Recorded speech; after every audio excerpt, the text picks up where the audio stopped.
Assalamualaikum warahmatullahi wabarakatuh. Berjumpa lagi dengan Ibu Cici Mulyasari.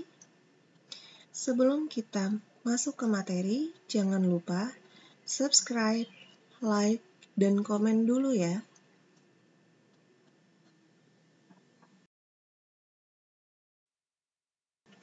Pada pertemuan kali ini, kita akan membahas materi teks ceramah mata pelajaran Bahasa Indonesia kelas 11 MA SMA.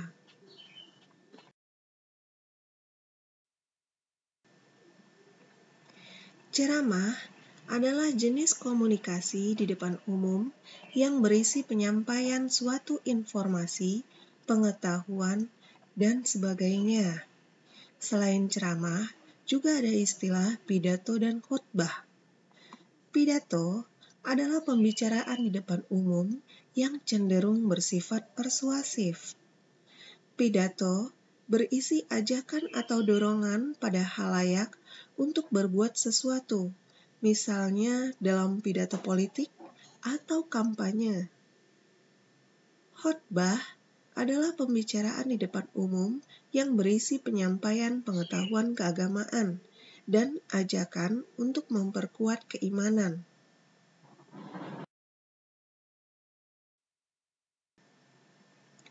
Ciri-ciri ceramah. 1. Biasanya disampaikan oleh seseorang yang memiliki keahlian dalam bidang ilmu tertentu. 2. Menginformasikan topik yang dapat memperluas pengetahuan.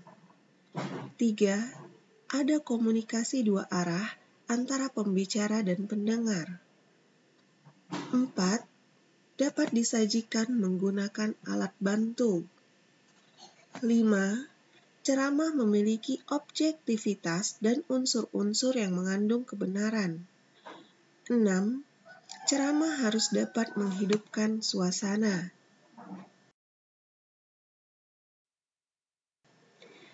Syarat materi ceramah. 1. Aktual, yaitu selalu mengandung pembahasan terkini meskipun topik pembicaraan lama. 2. Faktual, yaitu berdasarkan analisis kebenaran data atau pembuktian. 3. Objektif, yaitu tidak bersifat a priori atau mengutamakan kebenaran sepihak. 4. Umum, yaitu berhubungan dengan kepentingan masyarakat, bukan individu atau kelompok. 5.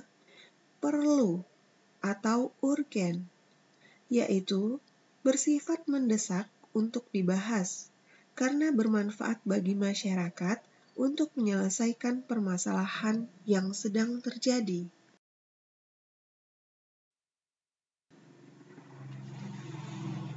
Pokok-pokok informasi dalam ceramah adalah hal atau masalah yang menjadi pusat pembicaraan dari suatu ceramah.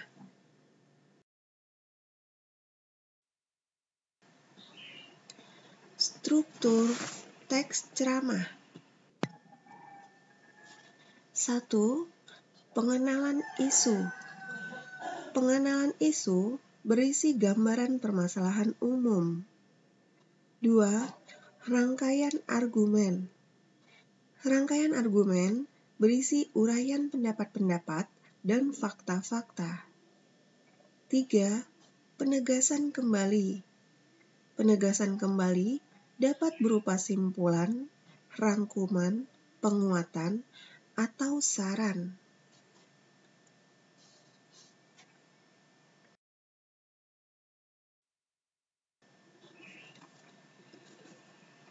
Kaidah kebahasaan teks ceramah. 1. Menggunakan kata sapaan seperti hadirin, kalian, bapak-bapak, ibu-ibu, saudara-saudara, adik-adik, dan teman-teman. 2. Menggunakan kata ganti orang pertama yang merujuk pada diri penceramah itu sendiri. Kata ganti yang dimaksud contohnya saya, kami, kita.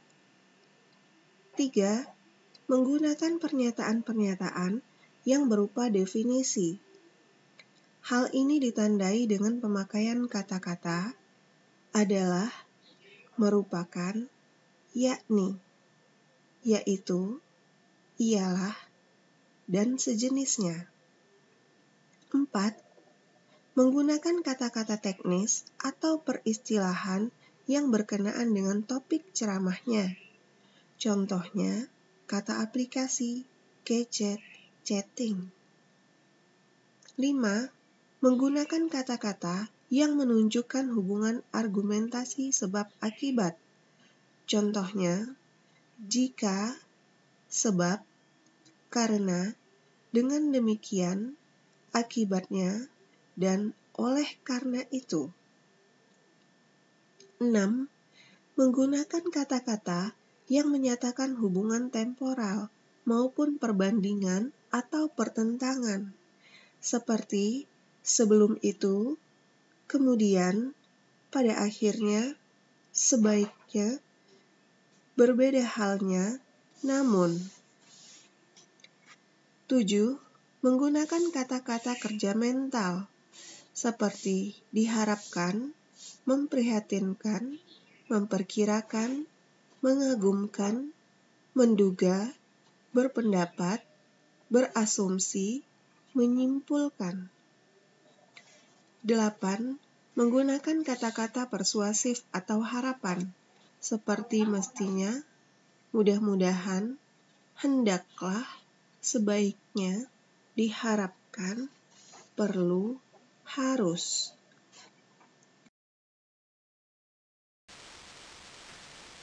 Langkah-langkah menyusun teks ceramah. 1.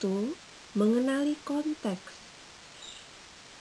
Mengenali konteks berarti mengenal peserta ceramah dan situasinya. Isu atau topik yang disampaikan tentu akan berbeda jika audiensinya berbeda pula. Sebagai contoh, topik untuk siswa akan berbeda dengan topik untuk orang dewasa. Demikian pula dengan situasinya. Gaya ceramah yang akan disampaikan tentu akan berbeda antara gaya berceramah dalam situasi resmi dan suasana santai. 2. Menentukan topik. Penentuan isu ceramah tersebut sebaiknya mempertimbangkan 1. Sesuai dengan latar belakang dan pengetahuan pendengar. 2. Menarik minat. 3. Ruang lingkup jelas dan spesifik. 4. Sesuai dengan waktu dan situasi. 3. Mengumpulkan data atau bahan.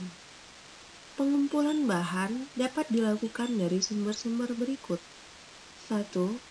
Surat kabar atau buku yang berhubungan dengan materi yang akan diceramahkan atau teknik-teknik dan gaya berceramah. 2.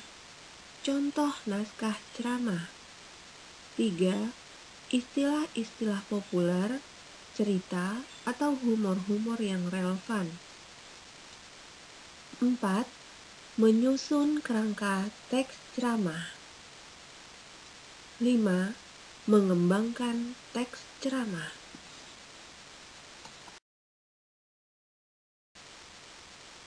Hal-hal yang perlu diperhatikan dalam berceramah. 1. Menguasai materi. Dalam berceramah, tentu kita harus menguasai materi. 2. Lafal. Pelafalan baku sesuai kaidah menjadi kunci utama keberhasilan pembicara di hadapan pendengar. Pelafalan yang dilakukan dengan benar akan memberikan kesan yang baik untuk pendengar. 3. Intonasi. Intonasi berkaitan dengan pengaturan tinggi rendahnya suara selama ceramah berlangsung, termasuk memberikan penekanan atau aksentuasi pada bagian penting. 4. Jeda. Jeda berkaitan dengan pemenggalan kata, frasa, klausa, atau kalimat dalam satu ucapan. Pemenggalan ini bermanfaat bagi pendengar untuk memahami maksud pembicara. Pemenggalan yang salah akan berakibat fatal, yakni kesalahpahaman pendengar terhadap isi ceramah. 5. Tempo. Tempo adalah pengaturan cepat lambatnya pembicara menyampaikan pesan dari satu jeda sampai pada jeda berikutnya. Ada bagian yang boleh disampaikan secara cepat, ada pula yang harus lambat. Hal itu bergantung pada isi pesan dan situasi pembicaraan. 6. Kejelasan artikulasi. Pengucapan kata, frasa, klausa, atau kalimat yang tidak jelas akan mengganggu pemahaman pendengar dan bisa mengurangi kewibawaan pembicara. 7. Diksi. Diksi atau pilihan kata yang tepat sesuai konteks juga menjadi penentu keberhasilan ceramah. Pembicara sebaiknya lebih memilih kosakata sederhana dan mudah dipahami daripada kosakata serapan bahasa asing, apalagi yang belum dibakukan ke dalam bahasa Indonesia. Kata serapan hanya dipakai untuk istilah bidang keilmuan atau kosakata tertentu dengan pertimbangan kesantunan. 8. Sikap atau penampilan. Sikap tubuh seorang pembicara besar pengaruhnya terhadap suasana dan tanggapan para pendengarnya. Sikap tubuh yang kaku dapat menyebabkan pendengar merasa tidak tertarik dan cepat bosan dengan penampilan pembicara. Sementara itu, sikap tubuh yang terlalu santai dapat membuat pendengar terbawa untuk tidak serius. Dengan demikian, sikap tubuh kita ketika berbicara haruslah dinamis atau bervariatif, yakni disesuaikan dengan isi pembicaraan, suasana, tempat, dan kondisi para pendengarnya.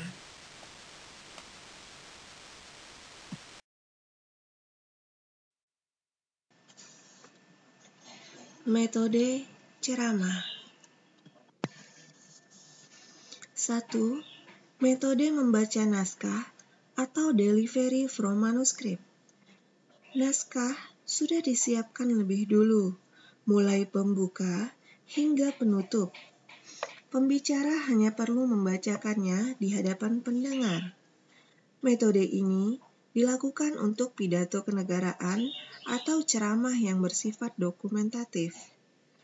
Semua pembicaraan yang disampaikan mempunyai kekuatan hukum sehingga tidak boleh terjadi kesalahan atau kekeliruan. 2. Metode menghafal atau delivery from memory. Naskah disiapkan dan dihafalkan. Pembicara menyampaikan ceramah berdasarkan hafalan tanpa membawa naskah di hadapan pendengar. 3. Metode serta-merta atau spontanitas atau impromptu delivery. Ceramah disampaikan tanpa disiapkan terlebih dahulu. Pembicara mempunyai waktu persiapan beberapa saat setelah pembawa acara atau pewara membacakan susunan acara hingga saatnya mendapat giliran tampil. Pembicara memanfaatkan pengetahuan dan pengalamannya untuk disesuaikan dengan situasi pembicaraan saat itu. 4. Metode extemporan atau extemporaneous delivery.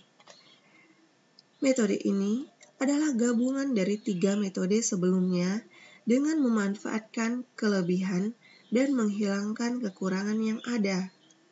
Naskah disiapkan dalam bentuk garis besar. Pembicara menguraikan materi menggunakan bahasanya secara spontan, asal tidak menyimpang dari naskah.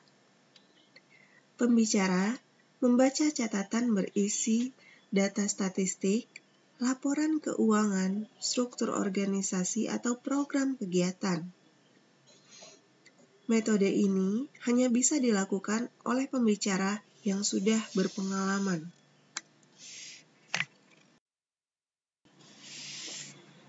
Demikianlah materi kita pada pertemuan kali ini tentang teks ceramah. Jangan lupa subscribe, like, dan komen ya. Sampai jumpa pada pertemuan selanjutnya. Terima kasih. Wassalamualaikum warahmatullahi wabarakatuh.